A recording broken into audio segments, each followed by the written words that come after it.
Nord-Ouest Bénin, 500 km de Cotonou. Décor de carte postale étiré par les fantaisies de la nature sur une soixantaine de kilomètres entre Nati Tengu, Boukoumbe et Korontière, frontière Togo.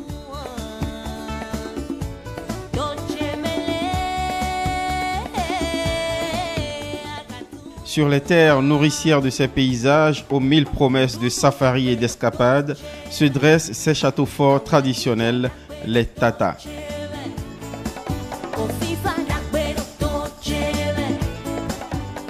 Classé patrimoine mondial, halte obligée parmi les incontournables de l'offre touristique bénin.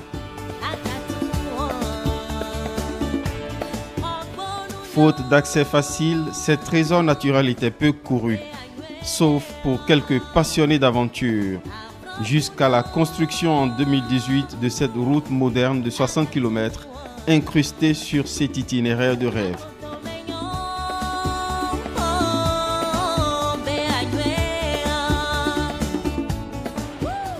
Qu'a donc changé cette large bande bitumeuse dans la vie des populations du nord-ouest Bénin? Témoignages d'habitants rencontrés le long de cette route, Nati Tengu, Boukoumbe, Korontière.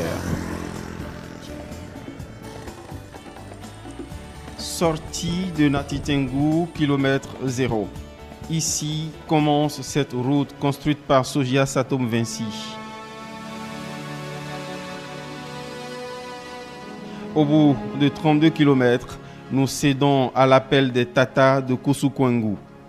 À 2 minutes de la nouvelle route, Mathias, guide touristique, nous accueille dans son Tata Hôtel.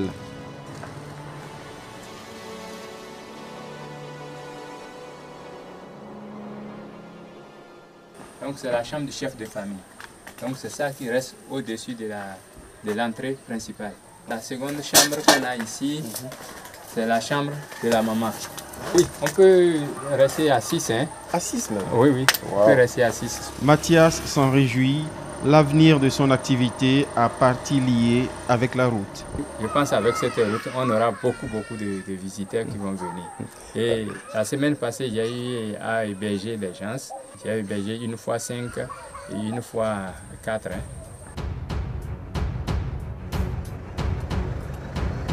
Nous laissons Mathias pour rejoindre un jeune responsable associatif au bord de l'ouvrage. La route, c'était un combat de son association, en vain rêvé, enfin réalisé. Quand je prends le plan social, de par le passé, vous voyez, nous n'avons pas assez d'infrastructures hospitalières. Vous êtes forcément obligé, on vous réfère, soit à Nati Tengu ou à Tanyeta.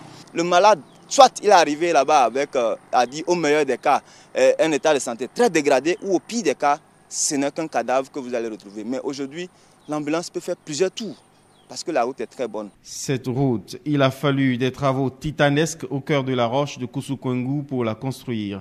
L'ingénieur qui en a contrôlé la réalisation nous rejoint, des souvenirs d'exploits de chantier à partager.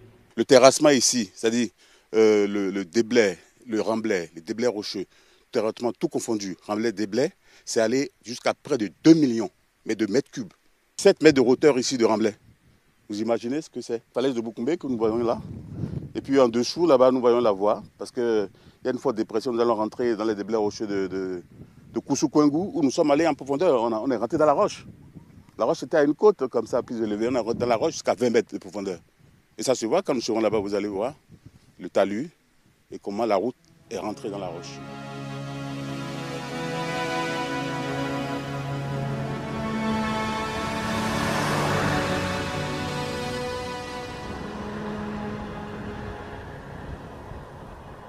Nous avons souvent l'habitude de faire une fondation en latérite, traitée au ciment.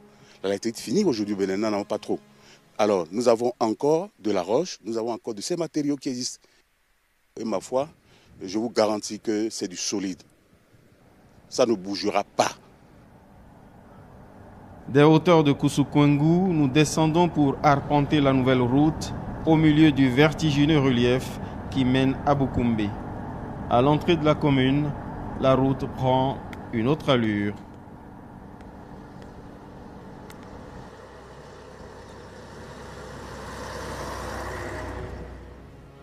Deux autorités locales nous donnent rendez-vous au pied de ce qui fait leur fierté.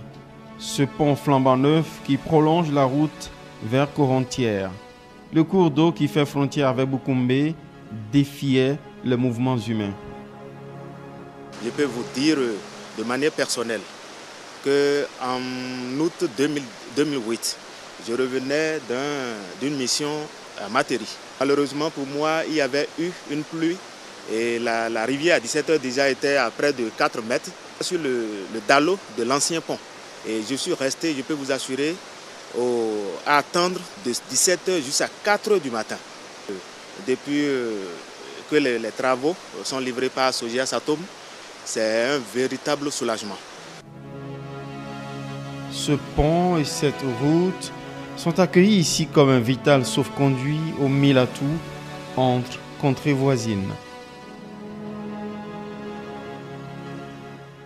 Il y a une augmentation en termes de recettes locales. Le pont en a participé, puisque les femmes ont accès au marché de Corontière.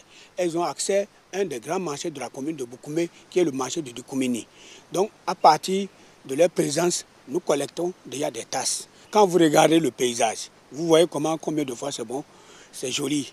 En disant merci, un grand merci au chef de l'État avec son équipe, nous leur demandons aussi de nous aider à développer le système touristique. L'éclairage, on en a besoin. Une voie touristique comme celle-là, une voie particulière, une voie pratiquement historique comme celle-là a besoin de l'éclairage tout autour. Ici finissent les 40 km de la route Natitengu-Boukoumbe-Corontière.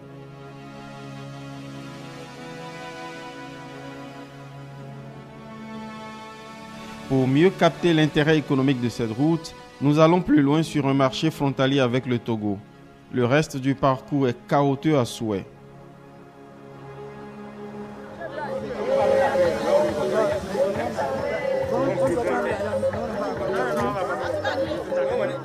Un jeune négociant agricole témoigne du potentiel des terroirs environnants avec un plaidoyer derrière. C'est un marché qui nous fournit en grande quantité des camions qui trouvent beaucoup de choses ici, choses qui nous rendent difficiles. Dans ce marché, c'est cette voie. Si tu allais avoir comme bénéfice de 20 000, ça te revient à 5 000. Pourquoi? Ça te revient à 2 000. Parce que tu dois payer encore des petites voitures pour qu'ils te déplacent encore. Parce que ce grand camion ne peut pas venir directement ici. De Sia Corontière, au plus c'est 9 km. Et ce que j'aimerais demander, Monsieur le Président Talon, si en fait je pouvais trouver au moins la voie, passer lisièrement, ça c'était une merveilleuse chose dans ma vie.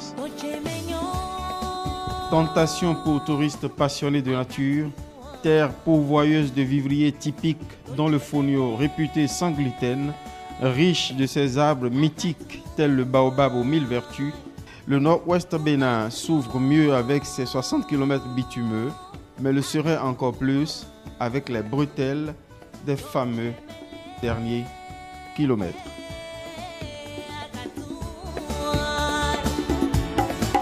Quand vous allez en Tanzanie, au Kenya, c'est des millions de personnes qui viennent par an pour aller visiter les parcs. Des millions de personnes.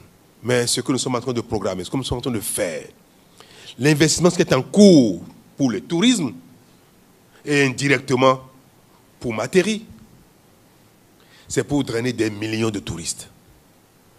Quand on veut construire l'aéroport de Cotonou, pour améliorer l'aéroport de Cotonou, les milliards qu'on investit là-bas, ça n'allait de rien. Une bonne partie, c'est pour le tourisme. C'est pour que les milliers de touristes qui viennent dans le parc. Parce que l'état de l'aéroport compte dans l'attractivité du pays, dans l'attractivité du parc. Il y a beaucoup de choses que vous ne savez pas, que les uns et les autres vont commencer à découvrir, à faire pour gagner de l'argent, pour que toute cette zone devienne une zone de richesse touristique, pour que les gens gagnent de l'argent, pour que la mairie gagne de l'argent, et de sorte que Materi n'aura rien envié, ni à Cotonou, ni à Parakou, ni à Bomé, ni à Porto Novo. Et ça, ayez confiance que dans mon cœur, dans ma raison, et parfois, j'ai de bonnes intuitions. Je sais que cette ville qui m'aime tant profitera des investissements du gouvernement mieux que quiconque.